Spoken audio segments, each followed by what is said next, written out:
খিলঞ্জীয়াৰ গণহংকাৰ উই ওৱান ST no vote উই ওৱান কমতাপুৰ প্লে কাৰ্ড গণহংকাৰে কপাইছে ওদালগুৰি পিছে কাক হুংকাৰ দিছে এইসকল খিলঞ্জীয়াই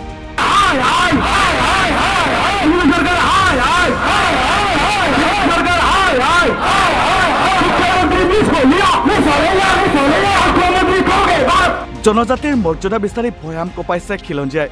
সদৌ কোচ ৰাজবংশী ছাত্ৰ সন্থাই ওদালগুৰি জিলা সমিতিৰ উদ্যোগত আৰু ওদালগুৰি জিলা কোচ ৰাজবংশী জনগোষ্ঠীৰ বিভিন্ন দল সংগঠনৰ সক্ৰিয় সহযোগত ওদালগুৰি চহৰত অনুষ্ঠিত হয় গণহংকাৰ কাৰ্যসূচী কোচ ৰাজবংশী জনগোষ্ঠীক কেন্দ্ৰীয় সূচীকৃত জনজাতি ৰূপে স্বীকৃতি প্ৰদানৰ দাবীক লৈ সমগ্ৰ ওদালগুৰি চহৰ উত্তাল হৈ উঠে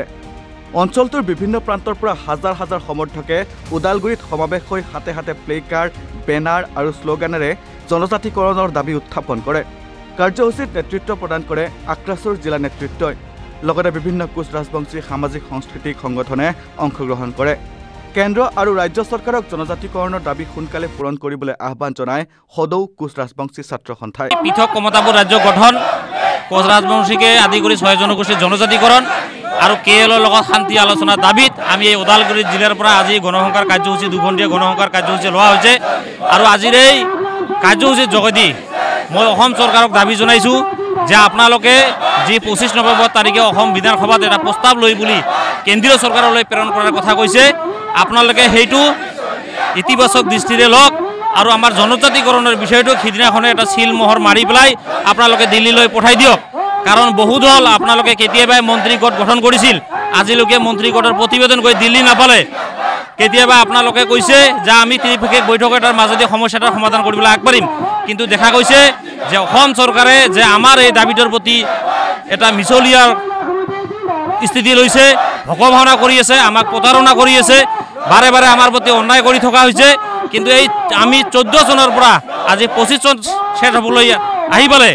আমাৰ এটা ধৈৰ্যৰ সীমা চেৰাই গৈছে আমি এটা দাবী জনাইছোঁ যে 26ৰ বিধানসভা নিৰ্বাচনৰ আগতে আমাক জনজাতিকৰণৰ মৰ্যাদা লাগিব কাৰণ এইবাৰ যদি আমি জনজাতিকৰণৰ মৰ্যাদা নাপাওঁ তেতিয়াহ'লে কিন্তু আমি 26ৰ বিধানসভা নিৰ্বাচনত আমি বিজেপিৰ বিৰুদ্ধে সমুখ সমৰত লিপ্ত হ'ম আৰু 25 তাৰিখে যদি আমাৰ এই প্ৰতিবেদনটো যদি ইতিবাচক নাযায় আমাৰ পক্ষে নাযায় তেতিয়াহ'লে আমি ৰাষ্ট্ৰীয় ঘাইপথ অৱৰোধ আৰু ৰেল অৱৰোধ কাৰ্যসূচী ঘোষণা কৰিম কাৰণ এইখন চৰকাৰৰ প্ৰতি আমাৰ আস্থা আৰু বিশ্বাস নোহোৱা হৈ গৈছে আমাৰ অসমৰ মুখ্যমন্ত্ৰী হিমন্ত বিশ্ব শৰ্মা ডাঙৰীয়াৰ প্ৰতি আমাৰ বিশ্বাস নোহোৱা হৈ গৈছে তেখেতেও বহুত সময় বহুত ধৰণৰ কথাৰে আমাক ভল নুয়ায় আমি আৰু এইবাৰ নামানো আমাৰ স্পষ্ট কথা আমাৰ স্থিতি স্পষ্ট আমি ইতিমধ্যে কোচ ৰাজবংশীৰ বিভিন্ন দল সংগঠনৰ লগত আলোচনা কৰিছোঁ আমাক এইবাৰ 26ৰ বিধানসভা নিৰ্বাচনত জনজাতিকৰণৰ মৰ্যাদা লাগিব কেএলৰ লগত শান্তি আলোচনা হ'ব লাগিব অন্যথায় বিজেপিয়ে ভীষণ পৰিস্থিতিৰ মুখামুখি হ'বলৈ সাজু থাকক ওদালগুৰি জিলা কোচ ৰাজবংশী ছাত্ৰ সন্থাৰ উদ্যোগত আমি গণহংকাৰ কাৰ্যসূচী আজি লৈছিলোঁ এই গণহংকাৰ কাৰ্যসূচীৰ এটাই মূল লক্ষ্য হৈছে আমাৰ জনজাতিকৰণ লাগে কোচ ৰাজবংশীৰ লগতে 6 জনগোষ্ঠীৰ জনজাতিকৰণ আমাক লাগে আৰু যদি 6 জনগোষ্ঠীৰ জনজাতিকৰণ যদি যি হেতালি খেলি আছে এইখন চৰকাৰক আমি আহ্বান জনাইছোঁ আৰু কোচ ৰাজবংশীসকলক কিমান ধৈৰ্যৰ সীমা চাব আমি আৰু ধৈৰ্যৰ সীমা পাৰ হৈ গৈছে গতিকে আমাৰ এই সৰলতা আমি কোচ ৰাজবংশীসকল যি সৰলতা এই দুৰ্বলতা বুলি ভাবিছে এইটো যদি ভাবিছে তেওঁলোকে ভুল ভাবিছে আমি অসম চৰকাৰক এটাই সকীয়াই দিব বিচাৰিছোঁ যে এই কোচ ৰাজবংশীসকলক আপোনালোকে জনজাতিকৰণ কৰিলে হয়তো অসম সুৰক্ষিত হ'ব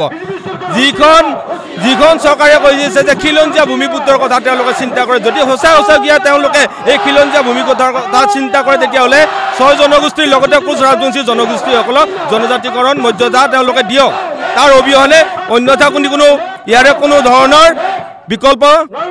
বিকল্প কথা নাহিব গতিকে এই জনজাতিকৰণ যি মৰ্যাদা প্ৰদান আমাক কৰিবই লাগিব 26ৰ আগত যদি জনজাতিকৰণ মৰ্যাদা আমাক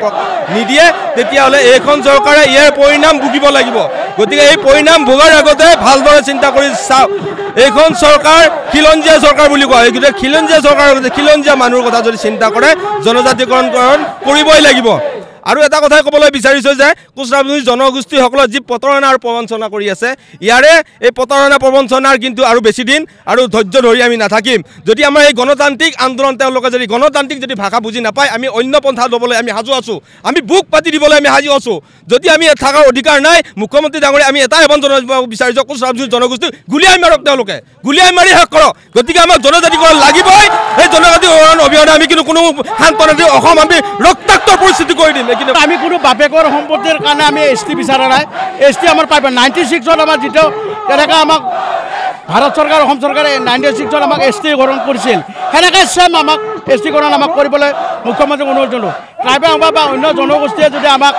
মানে বৰ্তমান ST হোৱাখিনি তেওঁলোকে আমাক বিচাৰিছে আমি কাৰো খৰ্গ কৰি আমি কাৰো পৈতৃক অধিকাৰ আমি বিচৰা নাই আমাৰ প্ৰাপ্যখিনি আমি বিচাৰিছোঁ যেনে 97 আমাৰ ST হৈছিল সেনেকৈ আমাক চেম ST গ্ৰহণ আমাক কৰিব লাগে আৰু BTC চৰকাৰকো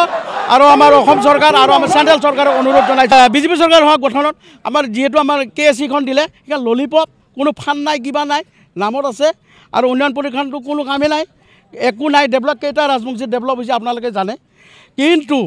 যিখন চৰকাৰে আমাক ললিপপ খুৱাই আছে সেই চৰকাৰ আমি চেণ্ট্ৰেল চৰকাৰ আৰু অসম চৰকাৰ অনুৰোধ কৰিছোঁ যদি 26ৰ আগে আমাক ST কৰণ বা আমাৰ